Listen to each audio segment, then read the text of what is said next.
just wanted to make a little video kind of talking about some art history that I enjoy. I have my notes over here, and I have one of my sources here. It's The World in Prints. I don't know if you can see that, it might be backwards, sorry. Yeah, but it's The World in Prints by David Rymer, and it talks about the history of posters and stuff from the late 19th century to the 1940s. The first, well, I guess the main person we want to talk about, or I want to talk about today, is Alphonse Mucha. He was born in, I don't know how to say that country, Czech, I think that's it. It was then the Austrian Empire, though. This is before World War I. And he was born July 24th, 1860.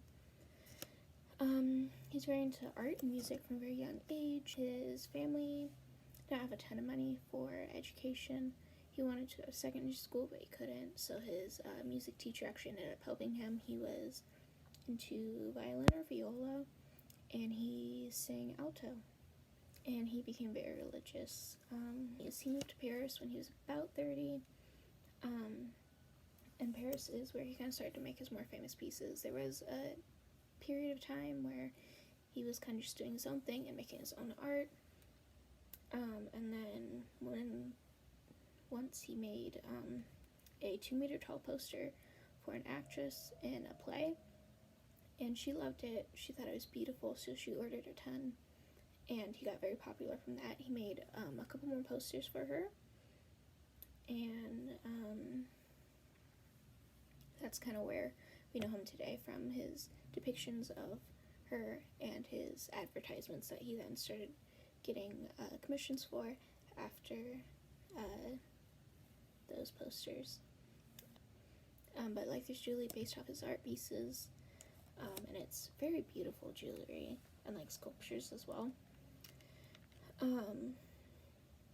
He visited New York multiple times between 1904 and 1910, where he met his wife Marie, and he had his daughter there, his first daughter. He died right before World War I after being taken in by the Nazis and interrogated. His health really failed, and he ended up dying. He's very against Germany, but he also wasn't very welcome by communists. They found his art too decadent, and they did not like that. He's kind of considered like a big part of the Art Nouveau movement, although he did not like that label. He thought it was his own style, and he didn't want to be grouped in. But it focuses on, this is a quote, elegant designs combining flowing natural forms and the restrained use of light, soft feminine outlines with wavy hair and flowing dresses resembling the stems and blossoms of plants. And that is from my The World in Prints book. Mucha's artwork, I think, is definitely one of the more colorful ones that I've seen. There's a lot of gradients, and it's very, there's just a lot of colors in it while still sticking to the kind of earthy toned art that was very popular back then, although there is some pieces that you can find that are very colorful and have a lot of colors in them. This is also the most like detailed, I think. Other artists usually tended to stick with styles that were a bit easier for advertisements, so you'd have a like wood print style, you know, because that was just what's easiest, although they were all very colorful, and they all did have a lot of detailing. I just think his was one of the more detailed ones that I've seen. I'm definitely mispronouncing this, but Theophile Alexandre Steenlein? I don't know how to pronounce his name. He also makes art that I enjoy a lot. He makes like cat posters that I had hanging up around my house when I was younger in one of our earlier homes, and I really just fell in love with those paintings. We had to get rid of them after a couple moves, which happens, you know, but I really fell in love with those posters, and I think that they're really fantastic. He also had a very unique style that I don't see much of in other Art Nouveau posters, but and it can be debated if some of his stuff was really in the Art Nouveau, because a lot of it focused on animals rather than women, although there are still women in a lot of his posters that would fall into that Art Nouveau category, although maybe not as much, with as they didn't have as many like flowing dresses and like long flowy hair.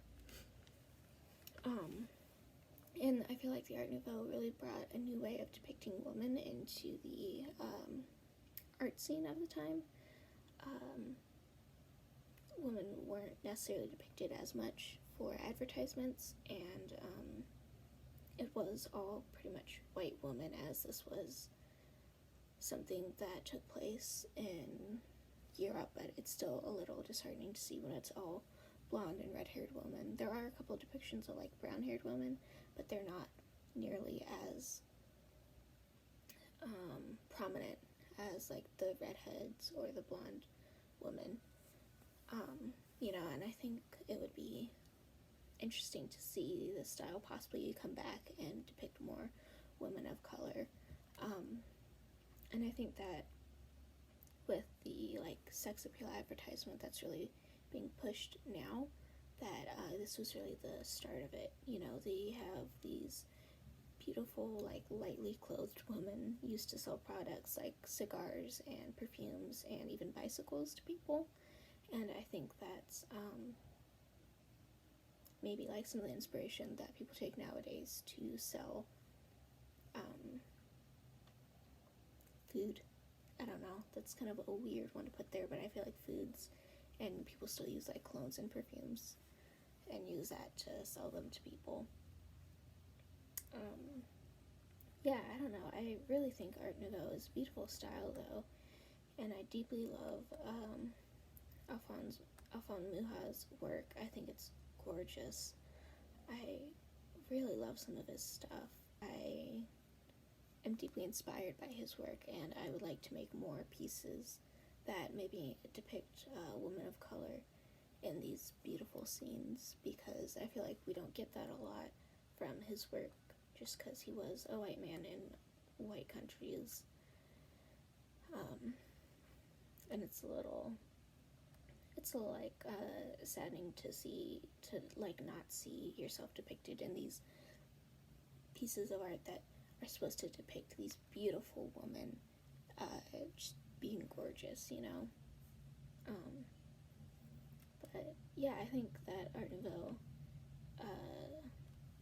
and like the posters from then have really inspired a lot of how we make art in this modern day, and I know that it affected a lot of stuff in the 60s, and kind of the way that they did posters with the like flowing shapes and the colors, and it's just I don't know, it's always just so interesting to see how these different art movements come back in modern day, and I'm hoping to see Art Nouveau make another comeback sometime.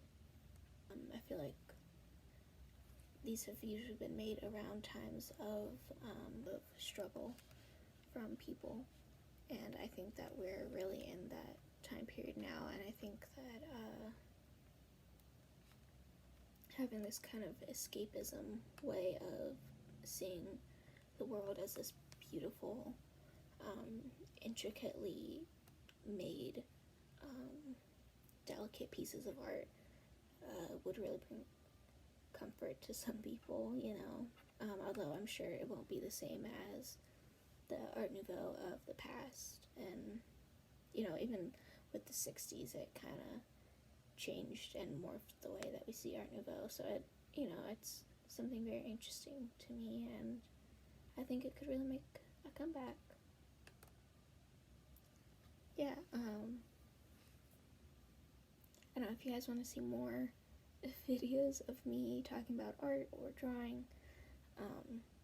I'll probably do Alphonse Mucha inspired drawing eventually, and I'll probably record it then, and you guys can see it, and yeah, let me know if you'd like to see more. Like, comment, and subscribe, and I will see you guys later.